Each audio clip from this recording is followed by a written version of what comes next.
Hey, hey, hey. You're listening to Blank Finders podcast. I'm your host, Taraneh, but you can call me Tara. So, about shedding who we are not. That must be juicy to talk about, but I'm all in for that. The things that I'm telling you in this episode are the fundamental things that shapes the whole journey for us. So, in this episode, we're gonna talk about the starting point of whole transformation and shedding, which is so important. If you are not in that specific spot that I'm telling you in this podcast, in this episode, you cannot start your journey to shed who you're not. So basically, this series of podcasts is not suitable for you if you are not in that point. If you are not in that point, you are just getting some informations and just observing and interesting and stuff, and you go for your life. The shedding doesn't happen until you reach this specific point that I tell you in this episode. And I'm going to, after that, tell you something that you cannot know until you reach the end of this journey. You shed completely who you're not. Completely not. We cannot reach the point that we say, "Oh, I 100% myself." No, but mostly you shed who you're not, and you are seeing things differently. Differently, and the important thing is, what do you see after you shed who you're not? So I guess I can see myself. I'm 90% there to shed who I'm not. And I'm going to show you what does life look like when you shed who you're not 90%. Like mhm, in phase of action, you have proceeded so much. What is life like in that position, in that situation? And for that, I'm going to tell you my story, but listen to me. I'm not going to tell you my story as like, oh yes, I'm reviewing my memories and stuff. No, no, no. I want to share with you my story because hearing that can help you to find the things that you can resonate with. I cannot come to your life and say, oh, you should do this and you should do that. No. When I share my story, you find similarities in that.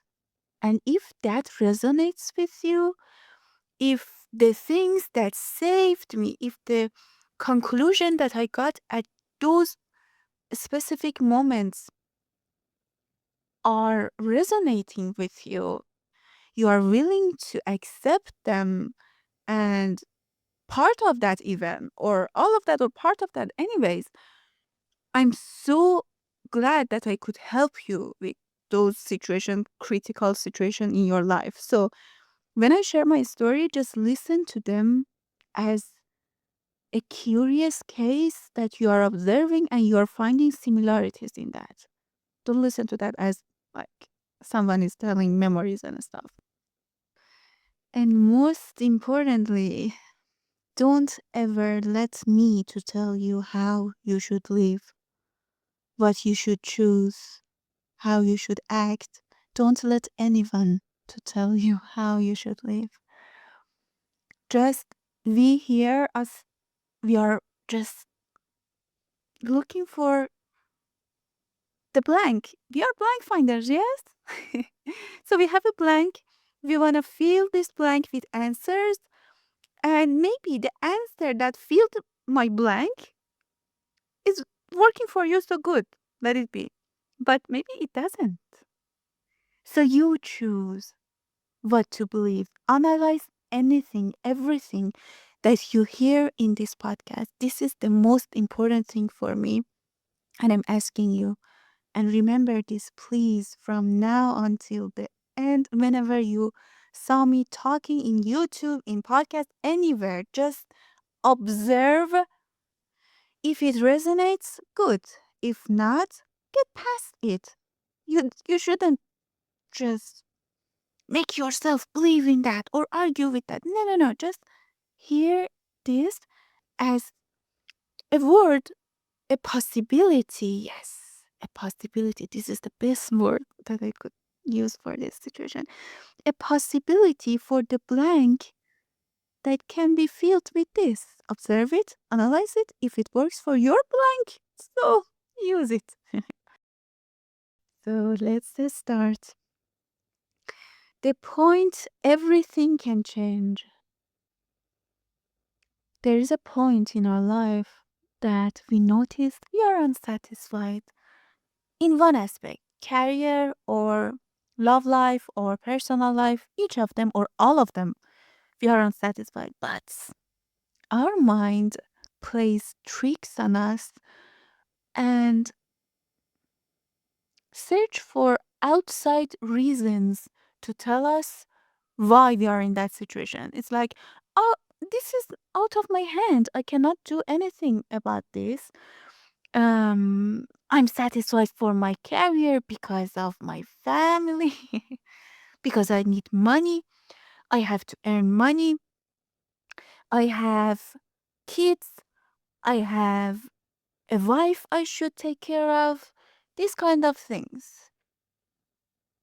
I'm not saying that these are not true. They all are true. But let me go step by step. Let me show you what happens after that. At this point, unsatisfaction is noticed. And you search for answers, you find solutions. And what are the solutions? The solutions are most likely like painkillers. They are not fixing the problem from the root. They're just painkillers. You try to, I'm talking about unsatisfaction in career life, because career aspect, because most of my clients and that come to me because I'm a career coach, business coach, they come for that. I can set examples for career aspects. So let's go with career. They come and they tell me, I have these options. I want to change my career, take it the leap of faith. I'm unsatisfied with my career. I'm not happy, but I need money for my wife, for my kids, for this and that and stuff. So what should I choose? What should I do? The point is, a good coach, I'm not considering myself a good coach, but at least this is something I know. No one should tell you what to choose. So, if someone is playing the role of a coach, they should not tell you what you should do. That's for sure. So, the thing that I do for them is illuminating them on their situation and what happens with every choice that they have. If they choose that, what is happening after that, what is happening after that. So when the whole path is illuminated for them, they can decide which one they choose. But there is an important thing that I want you to know. There are levels of unsatisfaction. Starting levels of unsatisfaction doesn't give you enough motivation, enough power, enough energy for you to take the leap of faith. They can take the leap of faith. They can act based on the information that I give them. They can choose what is their preference when they reach a point that even breathing is unbearable to them. in the current situation they have. So, the thing about us humans and our mind, which when we go further in the podcast episodes, you understand why this happens, because I go in details and show you the psychology and the things that happens in your mind, and you know exactly what happens. But now, for you to know the overall process of this, at the beginning stages of unsatisfaction, you cannot take the leap of faith. Just give yourself permission to explore and go forward and try to fix unsatisfaction with any solution that your mind is giving you. Because listen to this, after a while, after you go with the solutions, after you experiment with different things, at one point you reach the exact point that I want you to reach and listen to this podcast. The point that you cannot even breathe 1 second more in that situation and that life. That point is the point that you are open to infinite possibilities.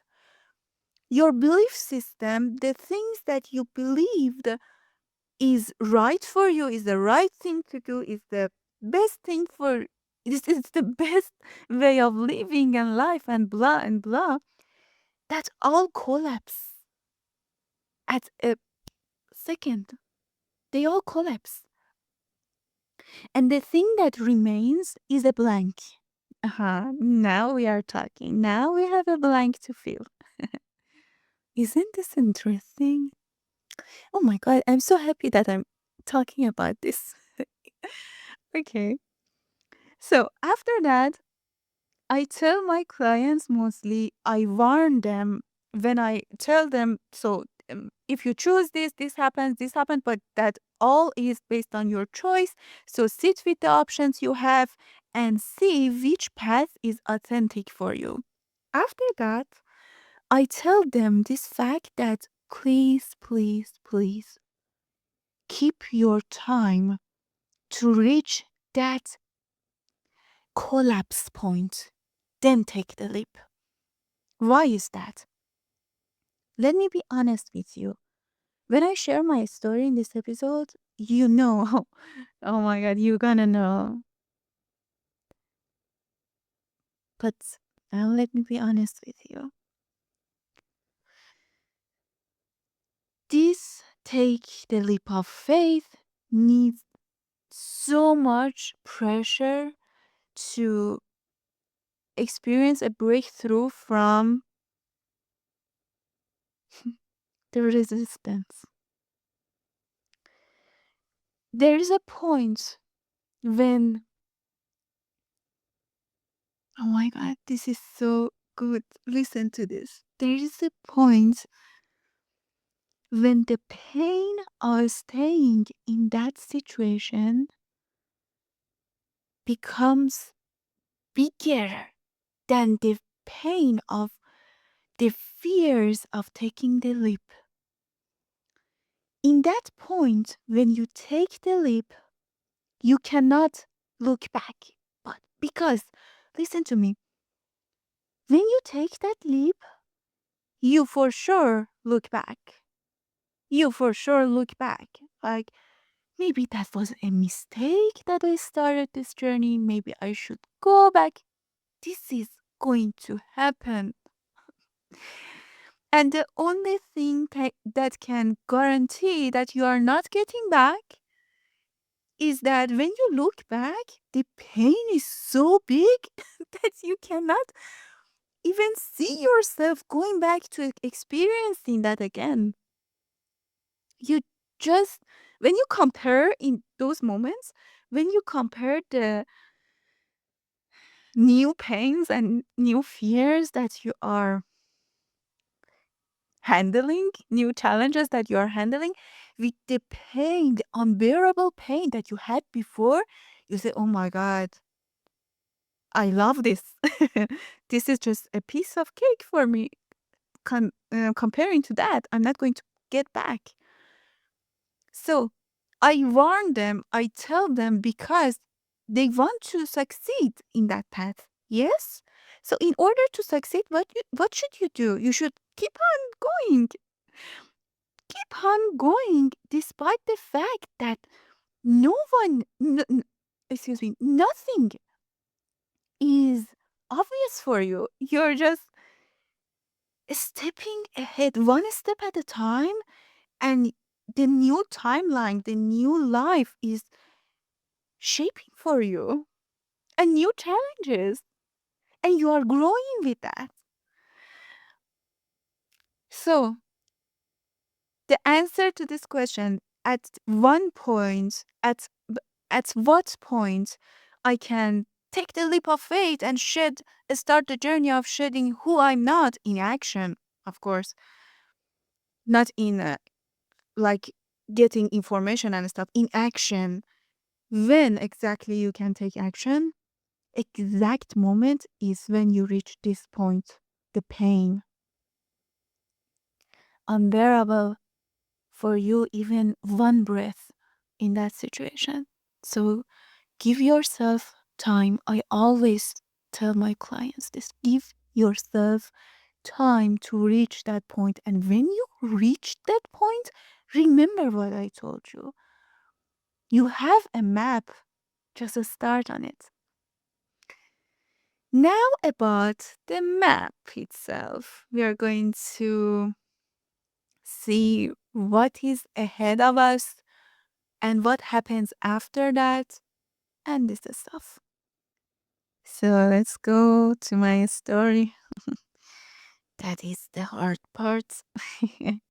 Because my story is so complicated.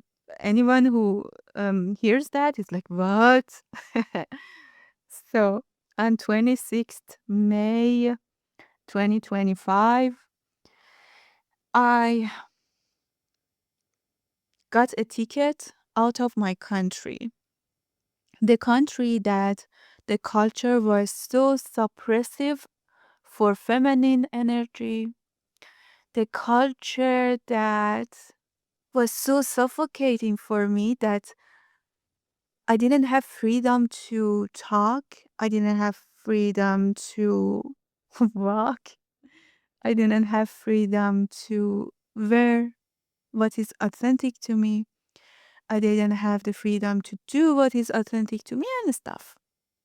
So this is something that is not only restricted to the country that I was in, because when I got out of my country and I talked with other cultures, I noticed that that wasn't just me. Other countries, other cultures have similarities, and this social suppression or political separations and stuff. But for my country, for my case, it was both of that, social suppression and political suppressions, both of that. So I got a ticket out of my country without knowing what is ahead of me. But before I take that ticket out of my country, I was in a loving, respectful relationship with my husband that with that ticket out of my country, I said goodbye to that too. So, at one exact moment, you say goodbye to the love of your life, you change drastically your love life, you change drastically your social community, and you change drastically your career. So, for me, the leap of faith was not only in career aspect, it was all of that all at once. Oh boy, that's the story to tell. So, about the love life and the experiences that build up to the point that I couldn't even breathe even one more breath in that situation. Although my husband was so respectful and I loved him, I still love him, and the love integrated, changed, transformed, alchemized in another form. My love for him is not romantic love anymore, it's family love. Like, we talk with each other and we encourage each other. We get to that. But before that point, the problem was this: I married my best friend, the love of my life, but I wasn't happy in that marriage. Why? Because have you heard that they say love is not enough? But we think that love is not enough. It means like you should pay attention to that person that you are falling in love with. Maybe they have problems or stuff.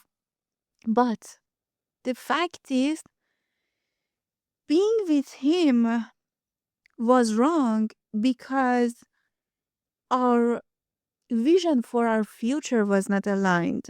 So, the vision for his future was the stability and being in the country that was like a cage for me. That was his dream, building a stability in that country, in that culture, in that social group. But for me, that was a cage. So the the situation was like this. I was in a golden cage and I was in love and everything was golden and good in that cage, but it was still a cage. So, what is the wish for a man? The wish for a man, or like the masculine side, the partner that identifies him, identify themselves as masculine, as provider, emotionally provider, is to make you happy or see you happy at least. Yes. So he was trying and trying to see me happy and make me happy, but no matter how hard he was trying, I wasn't happy. I couldn't be happy because after all, I was in that golden cage. So we had food, golden food and stuff, but so what? That was a cage. I couldn't fly. So after a while, when he noticed that I'm suffering, I reached a point when I was just existing and crying and eating and sleeping. I was doing the thing that my social culture was expecting me to do, just exist and do the things that others do, live your life. And what don't you have? You have a great husband, you have respect, you have good mother, you have blah and blah and this and that. But all of them were in a golden cage. I didn't have my wings. I was pretending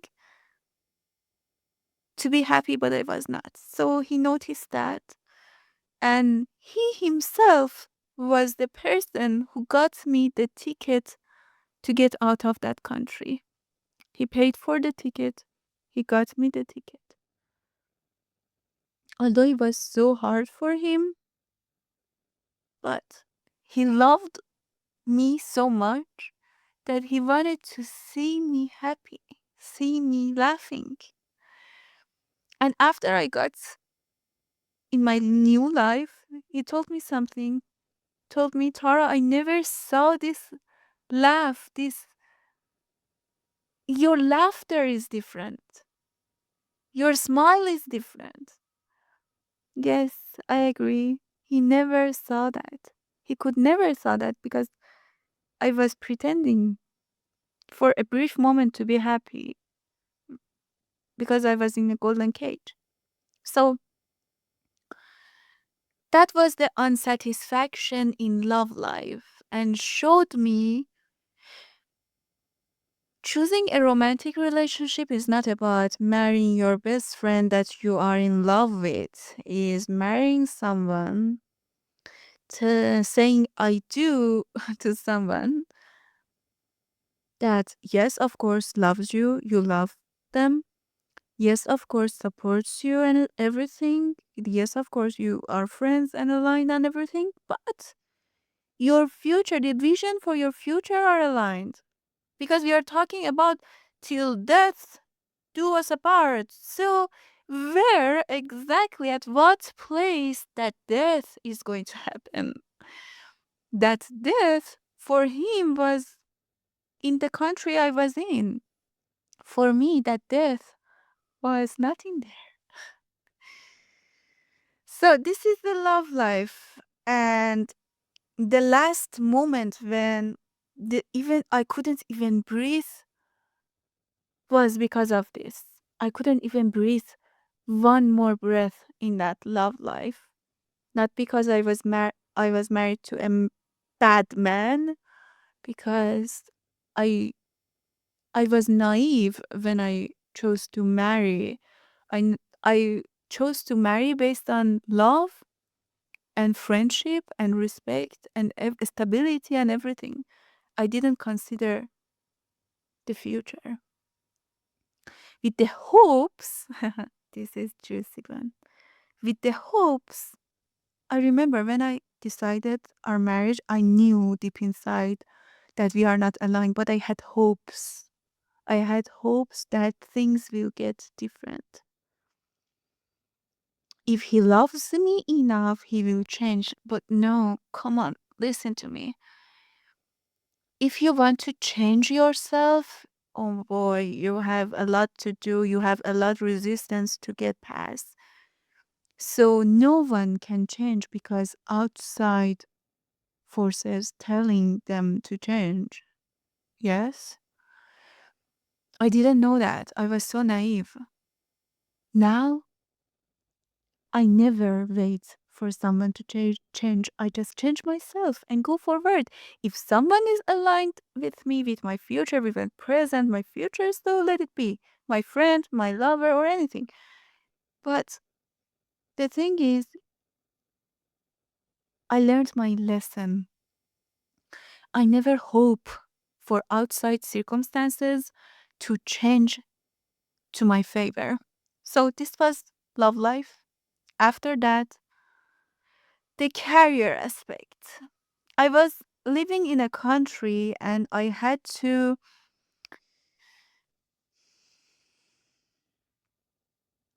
talk according to social codes, social belief system, and don't go beyond that. But my world, my experiences, the knowledge I had was worldwide. It wasn't just for one culture. If I want to give advice to someone from my country, so here's the thing.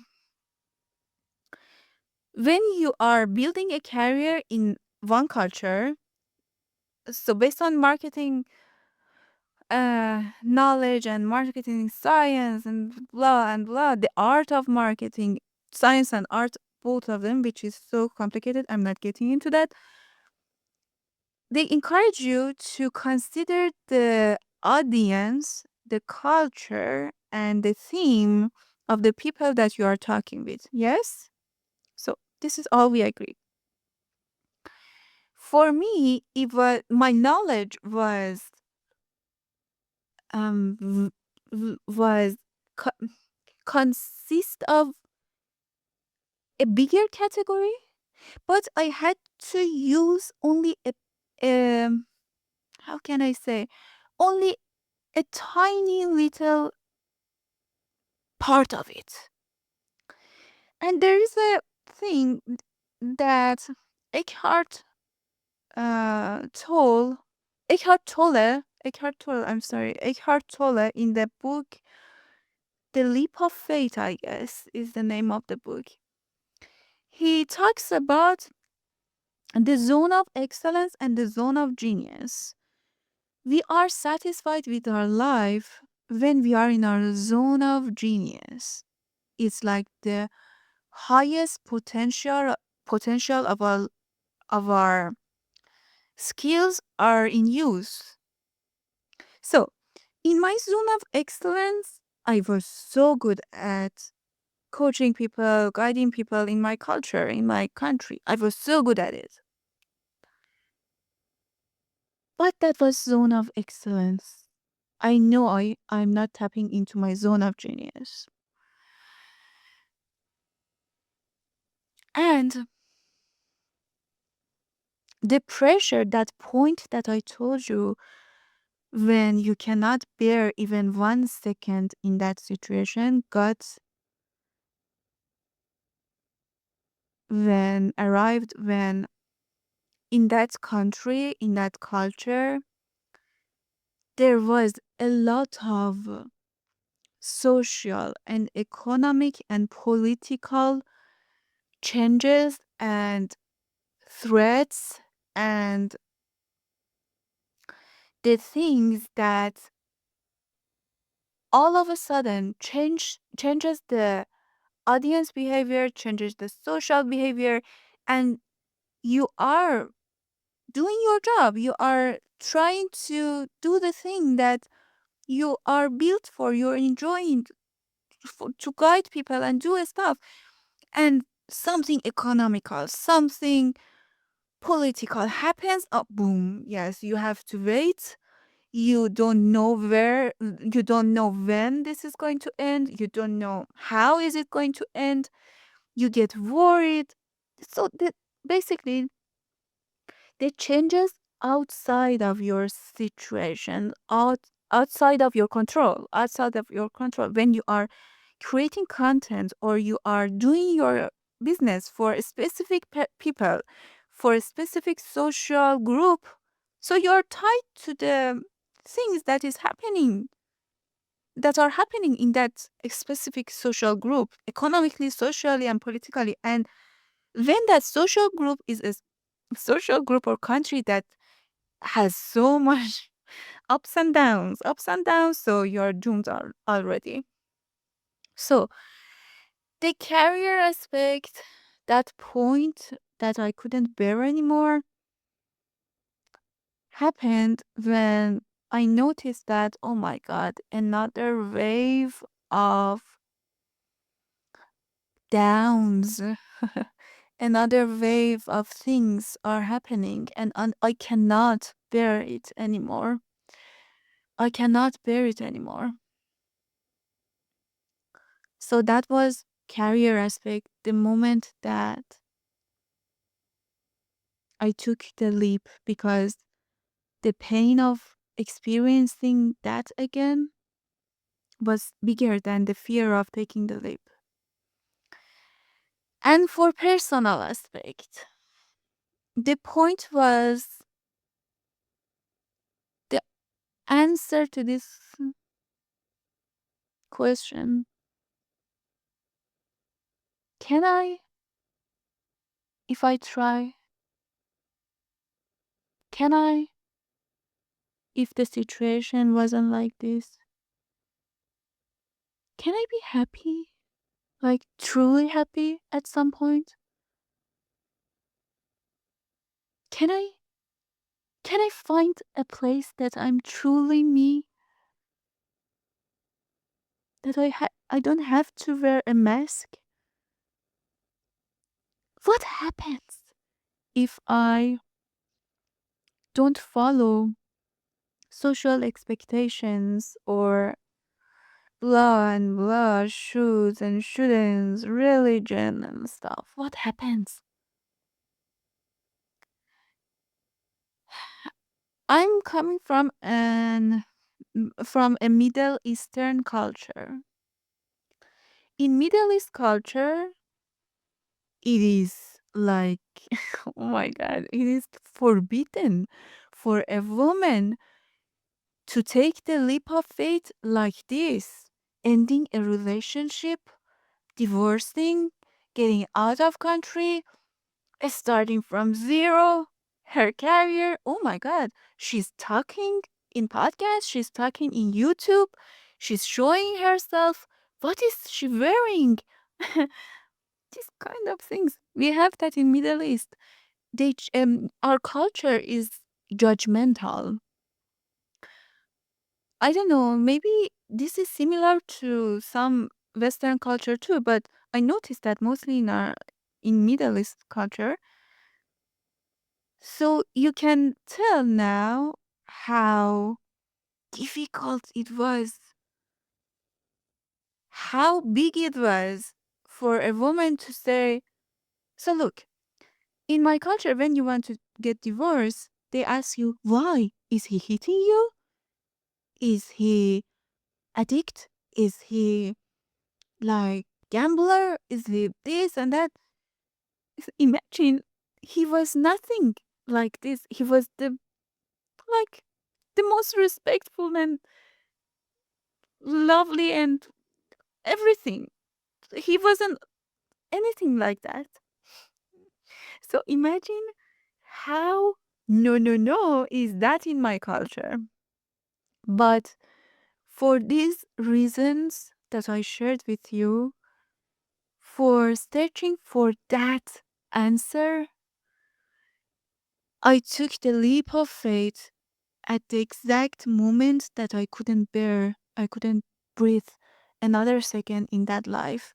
Not career wise, not personal wise, not love wise. Now. What happens after that? You take the leap of faith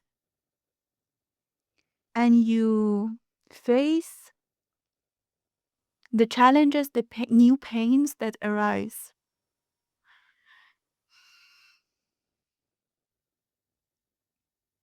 If I wasn't sure about the decision that I'm taking at that point, I couldn't shed who I'm not so fast or fast enough after that point. And I had the risk of getting back to the old patterns, getting back to safety.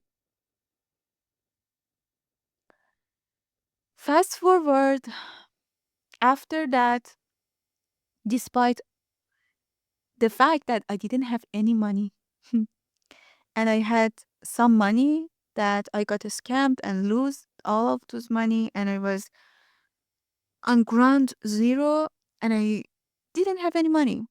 I just survived by my knowledge, by the things that I knew about content strategy, creating content and stuff. So my skills basically saved me, and I was so determined to get past this phase and not go back to that situation that I got through the fears and stuff. So the situation was like this. I was crying, but I was moving forward.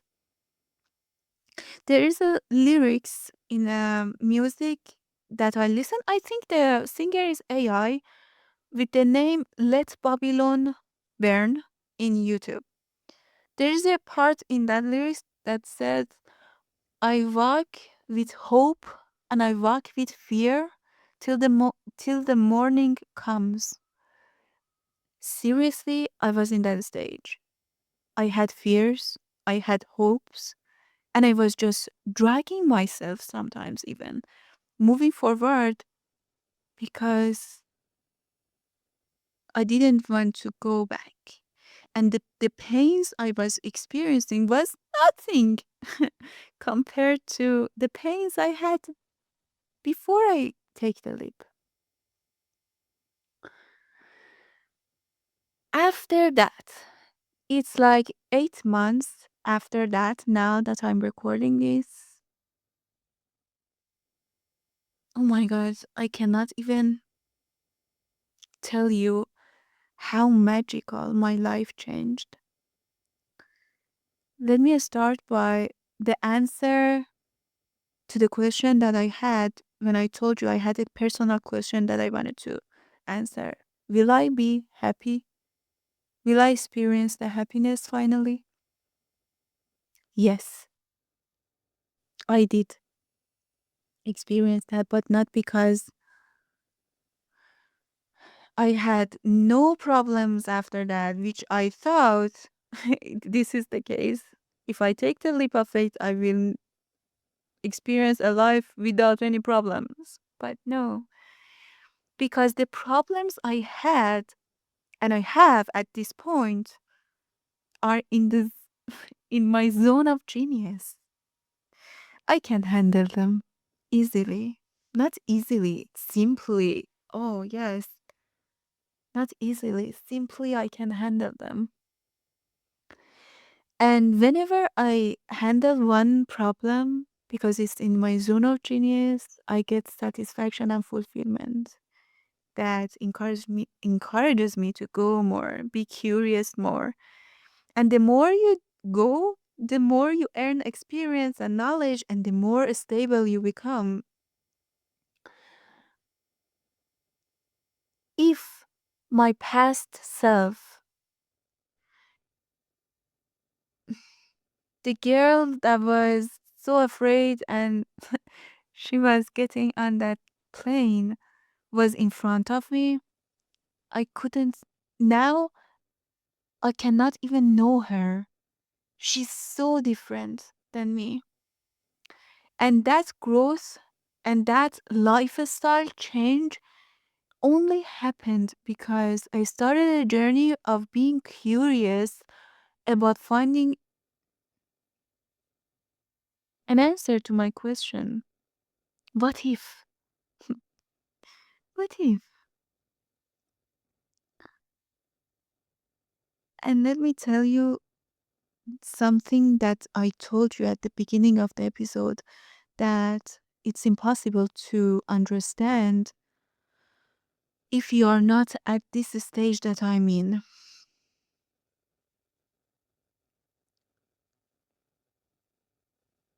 The more I the more I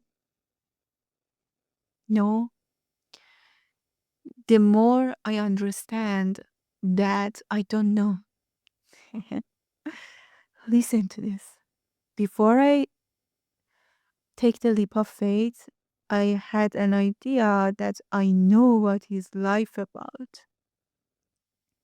But I got into that plane and got past all of those struggles and reached this point to know, oh no, oh boy, I don't know anything about life. But I just know one thing that is enough for living life. And that is the best way of living is the most authentic way to you. So you should shed who you're not in all aspects of your life to experience true happiness. Believe me, you cannot be happy in that golden cage that I was in, although that was a relationship full of respect, full of romance, full of everything. You cannot be happy in that. You cannot be fulfilled in that. And unsatisfaction that you are experiencing is not about your partner, it's about you.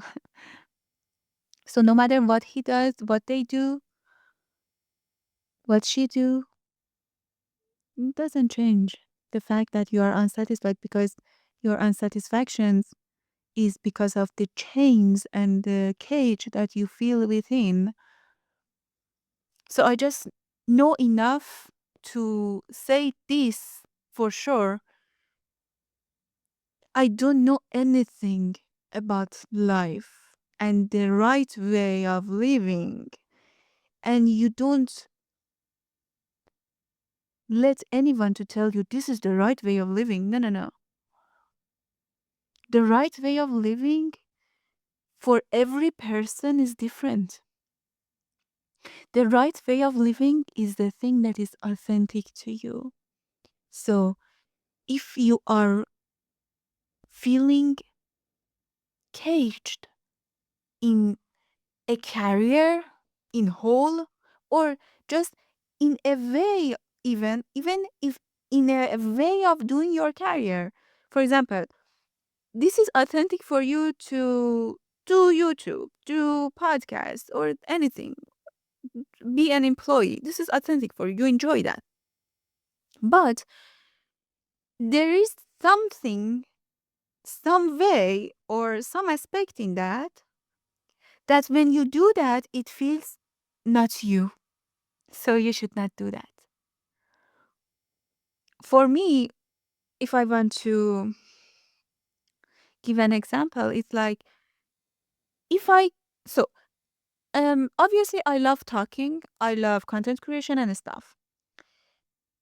If someone employs me and tell me, Tara, you should create the content that we want and say the things that we give you, a script that we give you, that is not authentic to me. Although I love this path, content creation and stuff, that is not authentic to me, and I will not do that.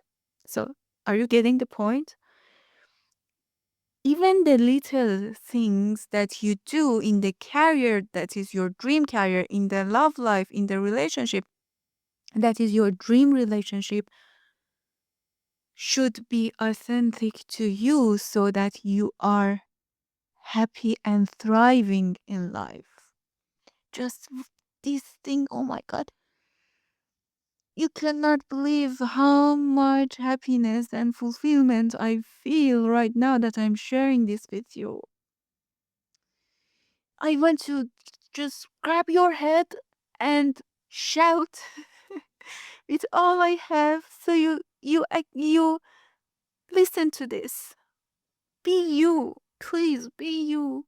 Be you and don't fear of anything. The girl, the woman that is telling you this is the woman that said goodbye at one point and took the ticket and got out of her country without having the certainty and stability. Just took the leap. She was afraid. And you should know something. That was my first travel outside of my country alone. So add that to that situation. But here's the important thing before I wrap up and end this episode and go for the next episode, which I explain the details for you. These things that I share with you and the things that I shared in my um, YouTube channels and stuff are not because I'm different than you. Listen to this, please. I'm not different than you. Some people think I have a strength that they don't have. I'm just a mirror, a projection, a reflection of the power you have within you, but you are not giving it the strength. You are not giving it the permission. Yes, this is the word. You are not giving it the permission to come out because you haven't reached the point that I reached. So I'm not a strength. I'm not a strong. I'm not an alien. I'm not special. I'm nothing. I'm just you without the censorship of my mind. Now, the question is how I managed to get out of the censorship of my mind. How I managed to get over the fears, get over the social shoulds and shouldn'ts, and religion, shoulds and shouldn'ts, and shape my own belief system that serves me, my authentic self. How I manage to take this leap of faith that I just told you. So now you know overall what happened. What is the details? What is the behind the scene? In my mind, what I understood. The next episode is the explanations in details that can help you step by step build up and know stuff that can help you to fill the blank of your heart, of your mind, of your heart, the blank of your life.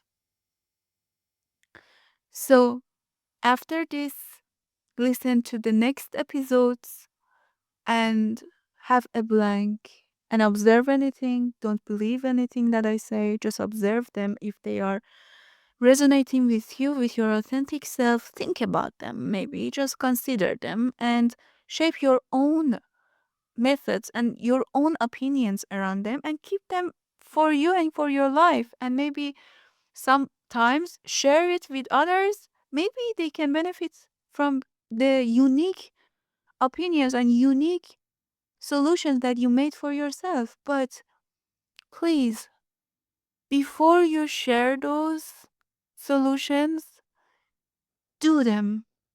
There is a big gap between the state of knowing and the state of doing.